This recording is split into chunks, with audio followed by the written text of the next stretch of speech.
Kit Kats can read. Hey guys, welcome to another video, and in today's video I'm going to be bringing you the magical readathon, and this is going to be my chapter 1. I'm going to read through it basically. So it's the winter magical readathon, and every Sunday of December there's going to be a thing that is released, and one unlocks like every week. Please excuse the hair. I've been in bed like most of the day. I haven't been feeling very well today. I am feeling better now, to be honest. I slept until like 2 p.m. and then I got up and I had some lunch, and then I played some Final Fantasy X on the PS4, and then here I am with my crackling fire going on Netflix. And I was just like, well shit, I need to film this for chapter 1. This is completely different. I have no idea like what's gonna happen. It's kind of like a weird sort of like adventure sorting of a TBR sort of thing. So I'm hoping that I can incorporate some of my TBR from over there, and for that to go into this readathon. So let's get started. So I'm going to be reading it off my phone here because I've got the chapter right here. So it says here, chapter 1. It's a quiet evening at Privet Drive. The Dursleys have some guests to impress, and you are told to remain silent and pretend that you don't exist. Somehow, a comparatively kind comment by them. Honestly, it works fine for you. You've been meaning to get some reading done for next year's Transfiguration. Professor McGonagall did not leave you without homework, and you did sort of wait until the end of summer to get to it.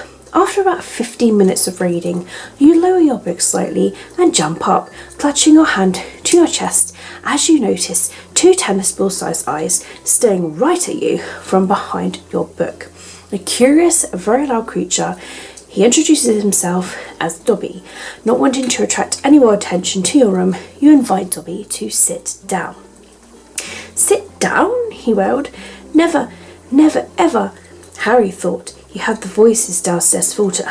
I'm sorry, he whispered. I didn't mean to offend you or anything. Offend Dobby? Choked the elf. Dobby has never been asked to sit down by a wizard like an equal. Dobby is startled by your kind demeanour and is causing quite a commotion, what with his sobbing and stomping. He is asking you to not go back to Hogwarts. Obviously, you cannot do that. Who in their right minds would skip out on Hogwarts, especially when the alternative is this place? But you do need to get him to calm down, or you'll be in deep trouble. What do? Click one of the parchments below. Okay, so we got here, falsely promise that you won't go back to Hogwarts so that Dobby leaves, or make no promises and continue to try to talk him out of it. I think if it were me, I would try and persuade him, because there is no way that I would not go to Hogwarts, and I can't lie for the life of me, so I'm going to make no promises. I'm going to go into that. Yikes, Dobby is not having it. No matter how much you try to reason with him that you'd be safer at Hogwarts than you'd be here, it's just not an option for you. So Dobby makes a run for it, jumps 3 stairs at a time towards the kitchen, in an absolute panic and shock at the Dursleys' imminent reaction to seeing such a peculiar creature as Dobby, and the inevitable punishment it will await you. You don't even notice the cake is hovering over the guests' heads. You jump into view trying to stop this disaster from happening, and in retrospect you'll understand that Dobby was too short for them to see, and it definitely looked like you were just doing this all by yourself. But matters not, you know that you will be blamed for it either way. What a mess. Well, that's that. It seems like Dobby has gotten what he wanted. You're not feeling particularly fond of the elf at this moment. Maybe once you manage to get the bars off your window, maybe then. But wait, the bars seem to have moved. A car, a flying car of all things, has shimmered into view, and a bright freckled face from inside of it. Actually, 3 of those. Ron and the twins have come to take you away. Let's get the hell out of here. And don't forget to grab Hedwig. Now there's only one option here. It just says grab Hedwig and fly away. So let's go there. It looked as though it had been a large stone pigsty, but extra rooms had been added here and there until it was several stories high and so crooked it looked as though it was held by magic, which Harry reminded himself it probably was. 4 or 5 chimneys were perched on top of the red roof, a lopsided sign stuck into the ground near the entrance that read the Burrow. Round the front door lay a jumble of Wellington boots and a very rusty cauldron. Several fat brown chickens were pecking their way around the yard. "It's not much," said Ron. "It's brilliant," Harry said happily, thinking of Privet Drive. Now that was the coolest way to get to the Burrow, but the actual Burrow is mind-blowing. Wondering how it feels to grow up here, surrounded by self-cleaning dishes, invisible knitters, magic clocks and so many other things that don't even make sense to you yet. You're a bit tired after the trip and you really only have time to pick one activity. What do you do? Do you help Ron to dename the garden as his punishment for stealing the car? You are not done with flying, grab a snack and meet the Weasleys in the field to play some Quidditch. Or stay up chatting about Muggle nitbits with Mr. Weasley. He is very charmed by it after all. I think for me, I would go for the Quidditch because that would just be my answer. So let's go for Quidditch. So there's a secret field behind a hill nearby where the Weasleys run off to practice Quidditch. Go and join them. Your reading prompt. Finally, we've come across a reading prompt. Read a book that features a game, a competition, or a race. Next of all, you make your way back to the Burrow, hiding your dirty shoes by the chicken coop to be dealt with later and head back inside. It's gotten dark outside and Mrs. Weasley has shown you a cosy spot near the living room kitchen fireplace. Ginny poked her head in but quickly ran back upstairs after realising that you were sat right there. Her cat followed her, pouncing at the pom-poms of Ginny's slippers. Percy, Ron and the twins were discussing the latest developments in the Quidditch League whilst Mr. Weasley was reading what seemed to be tomorrow's issue of the Daily Prophet. He must have gotten it early at work. This was the life. Ultimate coziness. You can't help but smile whilst you look around, sipping your hot chocolate. Congratulations! You have completed Chapter 1. Enjoy your stay at the Leaky Cauldron until Chapter 2 becomes available. And if you are still keen on the adventure, we will see you once Chapter 2 opens. If it's already open, head back to the Winter Magical Readathon homepage to continue.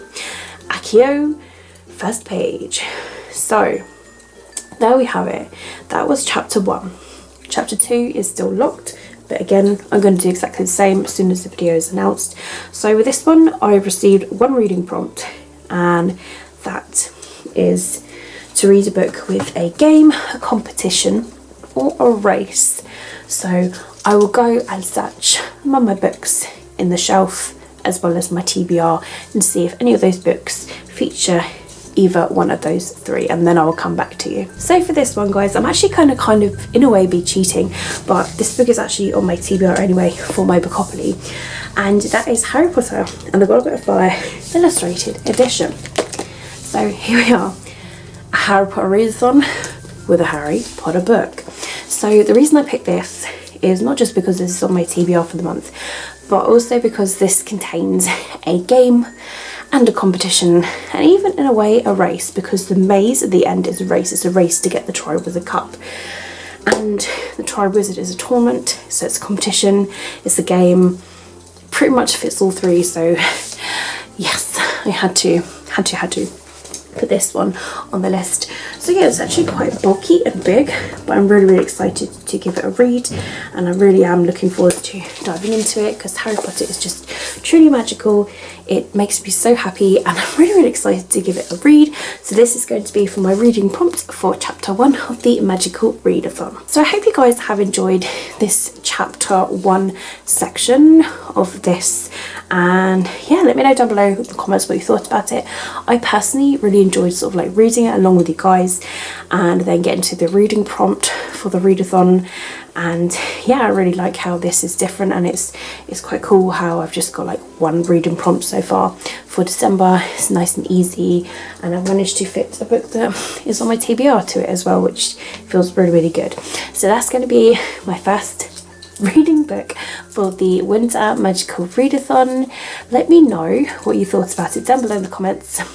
Also, if you are participating in this and you've done Chapter 1 already, let me know what you guys have chosen, what options you went for. Did you go for the Quidditch? Did you go for the gnomes?